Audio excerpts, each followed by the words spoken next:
Gagi Brad, ito ang matinding lineup, family reunion. Sa laro na to kasi mga Brad, kasama ko yung 3 pinsan ko tapos yung isa kong kapatid na babae. Ang kulit pa nga ng pangalan ng isang pinsan ko dyan guys oh, Ben Edison B.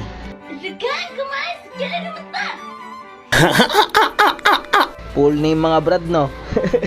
Kala mo sasali ng sundalo eh. Pero wala kayo dyan boss, malalakas yung mga yan. Nagulat nga ako dun sa galaw nila mga boss. Marurunong gagi. Hindi ko kasi sila nakakasama guys, ngayon lang rin. Kaya nagulat ako, marurunong din pala to. Dito boss oh, tingnan nyo kung paano mang zone yung mga yan. Alam nila kung sino izo-zone. Kaya dito makaka-free turtle kami. Gagi Brad, mauusay itong mga to. Hindi nga nakakuha ng objectives itong mga kalaban eh. Dahil sa kanila eh. Ayun guys oh, wala makalapit na kalaban. Ang galing man zone ng sundalo namin eh. Tatawagin ko tong family reunion strat boss. Tignan nyo oh. Nang mamama yung dirot namin boss. 3v1 4v1 nga guys oh. Panis. Gagi ang uhusay Brad. Triple kill oh. Namin, yeah. Eh kinuha ko yung isa. Kinuha.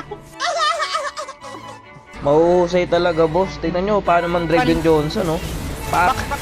Partida boss ha, yung Johnson, babae yan. Kala ko nga dyan mga Brad, may hirapan ako sa laro na to. Pero kabaligtaran pala guys.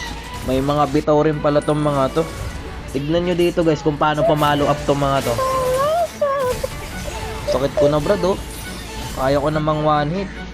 Eh dumating pa yung Johnson boss. Tignan nyo kung paano mang mama yung mga yan boss. Walang palag yung mga kalaban guys eh. Binabraso sila eh. Ayun boss, kukombo ulit oh. Pagbangga ng Johnson, SS yan. Ang ganda boss ng combo nila oh. Kahit 3 lang sila. Malayo kami ng Mia guys eh. Oh, dahil sa ginawa nila boss, naka-preload kami. Ang tindi nito mga Brad. Tignan nyo yung standing dyan Brad oh. 23-6. Pwede na magtampo sa bigas yung mga kalaban. Grabe yung follow up yan guys oh. Ang usay mag Johnson eh.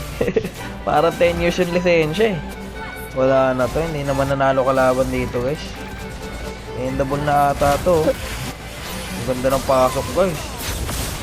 Grabe. Yun lang, mamatay ata ako. Pero ayos lang, ubos sila guys oh. Naka-preach yung Mia namin eh. Ayan, magpapatay niya patay Soyo. Kimi na lang pala eh. Endable na to. Kaso walang creeps. Pero endable na nga to guys. Ayun oh, Mia versus Tower. Pak, patay ang gago. Ganon kalalakas yan mga Brad. Kaya makipag 1v1 sa tower. Nice one. Di ako nahirapan dun guys ha. Mahuhusay din sila eh. Tignan nyo dyan boss, tambak yung kalaban. Tapos wala nagpabuhat sa amin guys. Pero syempre shoutout pa rin sa mga naging kalaban namin dyan.